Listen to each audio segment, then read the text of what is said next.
వ్యవసాయ కూలీలు అంటే ఎవరైతే గ్రామంలో కూలికి పోతారో వాళ్ళు వ్యవసాయ కూలీ.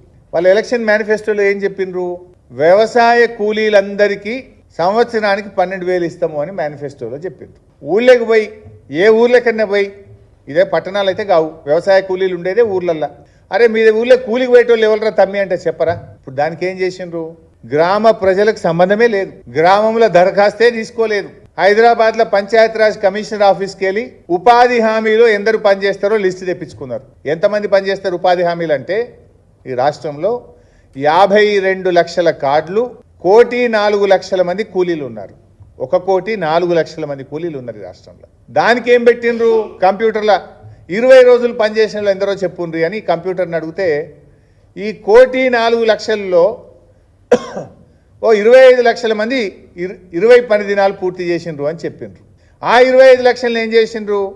ధరణి కంప్యూటర్ సిస్టంలో పెట్టి ఇలా భూమి లేని వాళ్ళని మొత్తం ఒక గుంట భూమి ఉన్నా, 5 గుంటలున్నా, 2 గుంటలున్నా, 3 గుంటలున్నా తీసేయమని కంప్యూటర్లో పెడితే అది 6 లక్షల మందిని ఇచ్చింది. 1 కోటి మంది వ్యవసాయ కూలీలు ఉంటే ఈ రాష్ట్రంలో 6 లక్షల మందికి మాత్రమే ఇందిరమ్మ ఆత్మీయ భరోసా ఇస్తున్నారు. ఆ లిస్టు హైదరాబాద్లో సెక్రటరియట్లో కంప్యూటర్లో జనరేట్ చేసి పల్లెటూర్లకు పంపిండ్రు. అది పట్టుకొని ఊర్లలోకి పోతే ఆఫీసర్ల మీద పడుతున్నారు ప్రజలు. వ్యవసాయ కూలీల్ని నిర్ణయించాల్సింది ఎక్కడా?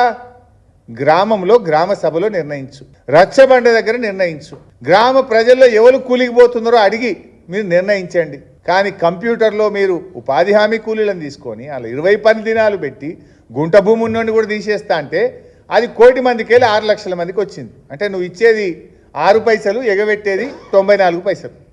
94% మందికి ఎగబెడుతున్నావు. 6 పైసలకి ఇచ్చి నేను పథకం అమలు చేసిన అంటే నువ్వు పేదలకు మేలు చేస్తున్నట్ట, మోసం చేస్తున్నట్ట? ఇప్పుడు ఈ ఉపాధి హామీలో ఇంకోటి ఉంటుంది బైసాబ్, 60 ఏళ్ళు దాటితే ఈజీఎస్ కార్డు ఉండదు. మరి వాడైతే ఊళ్ళో కూలికి పోతుండు కదా, 60 ఏళ్ళు నిండినాయి అంటే వాడి పొట్టెట్లా గడవాలి? నేను ముసలోడినైనా 60 ఏళ్ళు అయినా అంటే పొట్ట గడుస్తుందా? నాట్లు వేస్తేందుకు నాట్లకు పోతారు, ఏ దుక్కి దున్నడానికి పోతారు, రకరకాల వ్యవసాయ పనులకు పోతుంటారు. ఇప్పుడు ఆ ఈజీఎస్ కార్డు లేదు కనుక నువ్వు వ్యవసాయ కూలీవి కాదు, నీకు ఇయ్యం. నువ్వు మట్టి పనికి పోతలే, ఊళ్ళో 20 రోజులు తక్కువ పోయినావు, నీకు ఇయ్యం. మరి రోగం వచ్చే, జ్వరం వచ్చే, నొప్పి వచ్చే పోకపోవచ్చు. కొంతమంది ఉపాధి హామీ పనికి పోరు, వ్యవసాయ పనులకే ఎక్కువ పోతుంటారు. జనరల్గా వ్యవసాయ పనులలో 600, 700 కూడా ఇస్తున్నారు, ఇవాళ రేపు 500 కూడా ఇస్తున్నారు. ఈజీఎస్ పోతే 300 అంటారు, కానీ వచ్చేది 150, 200 వస్తున్నది. నువ్వు ఈజీఎస్కి పోలేదు కనుక, నువ్వు వ్యవసాయ కూలికి పోయినావు కనుక నీకు ఇయ్యమంటే ఎట్లను? ఈజీఎస్ అనే నిబంధన ఎక్కడిది? Why are you linking with EGS?